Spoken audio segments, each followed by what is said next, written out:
मुसीबत को झटक दो। एक किसान के पास एक गधा था। वह काफी बूढ़ा हो चुका था। एक दिन वह चरने के लिए पास ही खेत में गया और असावधानी के कारण एक सूखे कुएं में गिर पड़ा।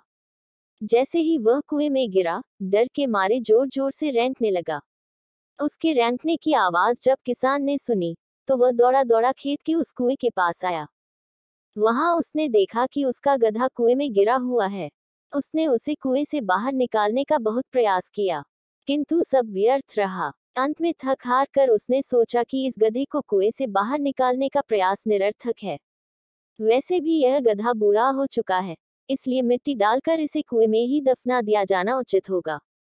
वह गांव गया और वहां से कुछ आदमियों को कुएं में मिट्टी डालने के लिए बुला लाया।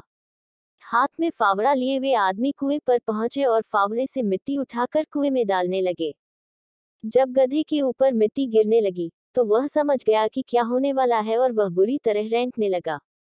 किसान ने जब उसे देखा, तो उस पर उसे दया भी आई। लेकिन अब वह क्या कर सकता था? कुएं से बाहर न निकाल पाने के कारण उसने तो गधे को वहीं दफन करने का नाम बना लिया था। लोगों का कुएं में मिट्टी डालना जारी रहा। इधर कुछ देर तो गधा बुरी तरह रेंकता रहा, लेकिन फिर न जाने क्या हुआ कि वह शांत हो गया। किसान को उसके शांत होने पर हैरत हुई और उसने कुएं में झांक कर देखा। कुएं में हो रहा था, उसने उसे और हैरत में डाल दिया। लोग कुएं में मिट्टी डालते और जब वह मिट्टी गधे पर गिरती, तो वह उसे झटक कर गिरा देता और जमा मिट्टी के ढेर पर चढ़ जाता। हर बार वह ऐसा ही करता।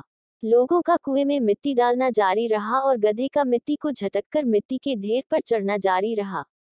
कुछ ही देर में कुआं मिट्टी से भर गया और गधा बाहर आ गया। सीख। दोस्तों, जिंदगी भी विभिन्न समस्याओं के रूप में हम पर मिट्टी फेंकती है।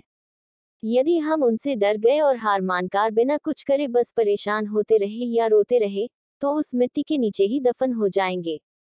इसलिए जब जीवन में समस्याएं आए, तो उनसे डरे नहीं, सकारात्मक रहकर उनका सामना करें, उनका निराकरण करने का प्रयास करें और जीवन में एक एक कदम आगे बढ़ते जाएं।